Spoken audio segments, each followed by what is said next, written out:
50 ఏళ్ల నక్సలిజం తుది అంకానికి చేరుకుంది. కేంద్ర ప్రభుత్వం ఆపరేషన్ కగార్తో నక్సల్ లొకేషన్లను ట్రేస్ చేసి డీప్ ఫారెస్ట్ లోకి వెళ్లి మరీ మావోయిస్టులను వేటాడుతుంది.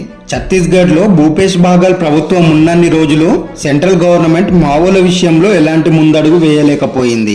ఎప్పుడైతే ఆ రాష్ట్రంలో బీజేపీ అధికారంలోకి వచ్చిందో అప్పటి నుండి ఆపరేషన్ కగార్ పేరుతో నక్సలైట్లను ఊచకోత కోస్తుంది. ఇంతకు హిడ్మా ఎక్కడున్నాడు? ఛత్తీస్గఢ్ లో బలగాలపై జరిగిన భీకర దాడులన్నింటిలో హిడ్మాదే ప్రధాన హస్తం. ఒకవేళ హిడ్మా గనక బలగాలకు చిక్కితే అతన్ని ఎన్కౌంటర్ లో లేపేస్తారా లేదా జనజీవన స్రవంతిలో కలిసేందుకు అంగీకరిస్తారా? హిడ్మా ప్రస్తుతం ఎంతమంది దళ సభ్యులను కలిగి ఉన్నాడు? ఒకవేళ లొంగిపోకుంటే బలగాలు ఏం చేయనున్నారనే దాని గురించి పూర్తిగా తెలుసుకుందాం. అలాగే హిడ్మా ఏ రాష్ట్ర ప్రభుత్వం వద్ద ఎంతమందితో లొంగిపోనున్నాడో తెలియాలంటే వీడియోను చివరి వరకు చూసే ప్రయత్నం చేయండి. అబూజ్మడ్, కర్రగుట్టల్ లాంటి పెద్ద ఆపరేషన్లను లీడర్లంతా ముందే పసిగట్టిన చుట్టూ బలగాల కోంబింగ్ తో ఎవరు ఏమి చేయలేని పరిస్థితి ఏర్పడింది. దీనికి తోడు ఒక ఏరియా సీసీ మెంబర్ల లాంటి అగ్రనాయకులతో మొదలై జనరల్ సెక్రటరీ వరకు ఒకరి వెనుక మరొకరు నేల కొరుగుతుంటే మావోలు దిక్కుతోచని స్థితికి వెళ్లారు. రీసెంట్ గా సీనియర్ మావోయిస్టు లీడర్ అయిన సోను అలియాస్ మల్లోజుల వేణుగోపాల్ కూడా గడ్చిరోలి పోలీసుల ఎదుట లొంగిపోయాడు. ఇతడు మావోయిస్టు పార్టీని ముందుండి నడిపిస్తున్న అగ్రనాయకులలో ఒకడు. అందుకే ప్రభుత్వం ముందు లొంగిపోయిన రోజు ఏకంగా మహారాష్ట్ర చీఫ్ మినిస్టర్ అయిన దేవేంద్ర ఫడ్నవీస్ కూడా ఈ సమావేశానికి హాజరయ్యాడు. మల్లోజులతో పాటు అతని దళానికి చెందిన 200 మంది మావోయిస్టులు కూడా ఆయుధాలతో పోలీసుల ఎదుట లొంగిపోయారు. అసలే గడ్డుకాలం ఎదుర్కొంటున్న మావోయిస్టు పార్టీకి ఇంత భారీ సంఖ్యలో లొంగుబాట్లు జరగడం పెద్ద ఎదురుదెబ్బేనని చెప్పవచ్చు. సోను లొంగిపోయిన వెంటనే రూపేష్ అలియాస్ ఆషన్న కూడా తన దళ సభ్యులతో ఛత్తీస్గఢ్ పోలీసుల ఎదుట లొంగిపోతున్నట్లు ప్రకటించాడు. దీంతో మావోయిస్టు పార్టీ అధికారిక లేఖను విడుదల చేసింది. మల్లోజుల వేణుగోపాల్, రూపేష్లు ఇద్దరూ పార్టీకి వెన్నుపోటు పొడిచారు. వీరి స్వార్థం కోసం ఆయుధాలు పోలీసులకు అప్పగించి నక్సల్ నిర్మూలనకు పునాదులు వేశారు. వీరికి త్వరలో తగిన గుణపాఠం చెప్తామంటూ ఆ లేఖలో పేర్కొన్నారు. అగ్రనాయకుల లొంగుబాట్లతో నార్త్ బస్తర్ దాదాపుగా ఖాళీ అయినట్లేనని ఛత్తీస్గఢ్ అధికారులు చెబుతున్నారు. ప్రస్తుతం హిడ్మా ఒక్కడే మోస్ట్ వాంటెడ్ గా ఉన్నాడు. ఇతడు కూడా పోలీసుల ఎదుట లొంగిపోతే దాదాపు నక్సలిజం సగం అంతమైనట్లే అని చెప్పవచ్చు. రోజురోజుకు మావోయిస్టు పార్టీ బలహీనమవుతుండటంతో హిడ్మా కూడా లొంగిపోవాలనే ఆలోచనలో ఉన్నట్లు తెలుస్తుంది. ఒకవేళ బలవంతంగా అతడు ప్రభుత్వానికి దొరికితే శిక్ష అనుభవించాల్సి ఉంటుంది, లేదంటే ఎన్కౌంటర్ లో ప్రాణాలు కోల్పోవాల్సిందే. ప్రస్తుతం హిడ్మా ముందున్న ప్రధాన మార్గాలు రెండు. ఒకటి ఎన్కౌంటర్ లో నేల కొరగడం, 2 దళ సభ్యులతో ప్రభుత్వం ముందు లొంగిపోయి జనజీవన స్రవంతిలో కలిసిపోవడం. అయితే మరింత ప్రాణ నష్టం జరగక ముందే సోను, రూపేష్ దారిలోనే హిడ్మా కూడా అదే బాటలో వెళ్లే అవకాశం ఉంది.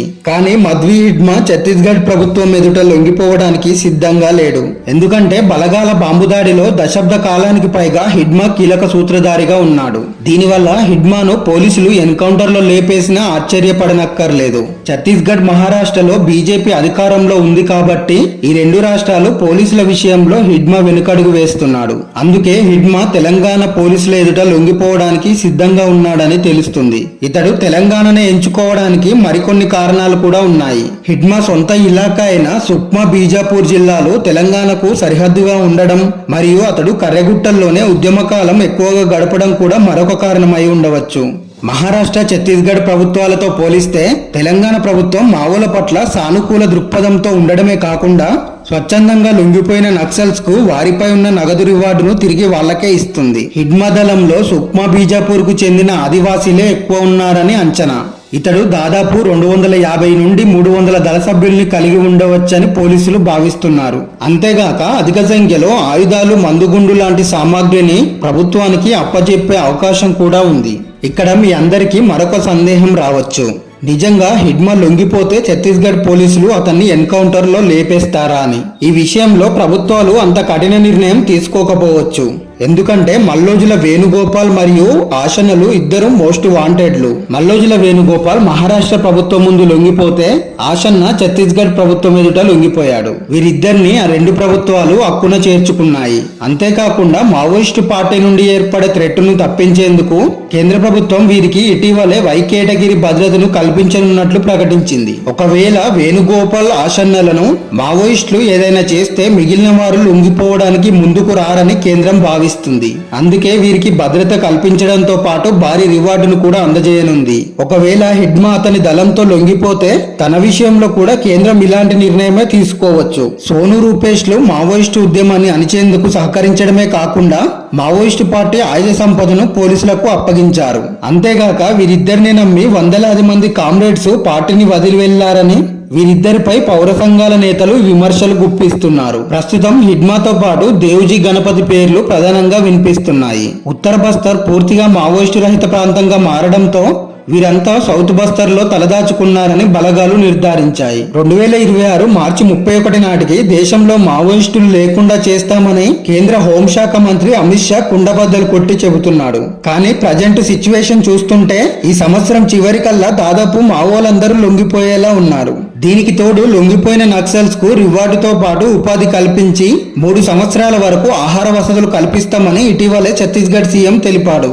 అంతేగాక రిమోట్ ఏరియాలో రోడ్డు, కరెంటు స్తంభాలతో పాటు సెల్ టవర్ల నిర్మాణ పనులు ముమ్మరంగా జరుగుతున్నాయి. వీటన్నిటినీ కాదని హిడ్మా అడవుల్లోనే ఉంటే పోలీసుల తూటాలకు బలయ్యే అవకాశం కూడా ఉంది. ప్రస్తుతం దక్షిణ బస్తర్ లో కూంబింగ్ ని ముమ్మరం చేశారు. రాబోయే రోజుల్లో కేంద్ర బలగాల సంఖ్యను మరింత పెంచి అణువణువును జల్లెడపట్టే అవకాశం ఉంది. అంతేకాక గతంతో పోలిస్తే బస్తర్ డివిజన్ లో ప్రతి 4 కిలోమీటర్లకు ఒక సిఆర్పిఎఫ్ క్యాంపును కేంద్ర ప్రభుత్వం ఏర్పాటు చేసింది. కేంద్రంలో గాని రాష్ట్రంలో గాని ఇప్పట్లో ప్రభుత్వం మారదు కాబట్టి మావోయిస్టు నిర్మూలన సాధ్యం అయ్యేలాగానే కనిపిస్తుంది. నిజంగా హిడ్మా సరెండర్ అవుతే అది తెలంగాణ సరిహద్దు జిల్లాలైన భద్రాద్రి కొత్తగూడెం లేదా వరంగల్ కమిషనరేట్ ఎదుట అతని దళం లొంగిపోవచ్చు. ఇలా సాధ్యం కాకపోతే లొంగిపోయిన మాజీ నక్సల్ లీడర్ల మధ్యవర్తిత్వంతో బస్తర్ ఐజీ ఎదుట కూడా సరెండర్ అయ్యే అవకాశం ఉంది.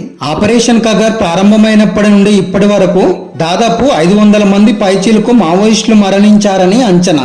ఇక లొంగుబాట్లు అయితే వేల సంఖ్యలో జరిగాయి. మావోయిస్టు పార్టీలో 70% అమాయక ఆదివాసులే ఉండడం చేత ప్రభుత్వాలు లొంగుబాట్లను ప్రోత్సహిస్తున్నాయి. మెల్లగా ఒకరి వెనుక మరొకరు స్వచ్ఛందంగా లొంగుబాటుకి ముందుకు వస్తుండడంతో బలగాలు సెర్చ్ ఆపరేషన్లో కాస్త వెనుకడుగు వేశాయి.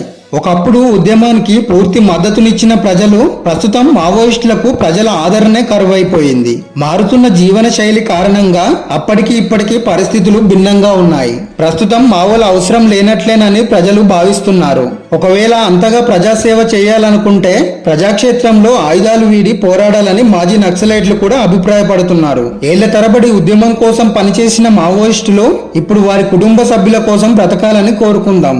హిడ్మా ఎవరు, ఎక్కడ పుట్టాడు, ఉద్యమంలో ఎలా చేరాడనేది పూర్తి వీడియో ఛానల్ పేజీలో ఉంది, చూడండి. ఈ వీడియోపై మీ అభిప్రాయాన్ని ఖచ్చితంగా కామెంట్ చేసి వీడియోను లైక్ చేయండి. అలాగే భారత్ నాలెడ్జ్ని సబ్స్క్రైబ్ చేసి సపోర్ట్ చేయండి.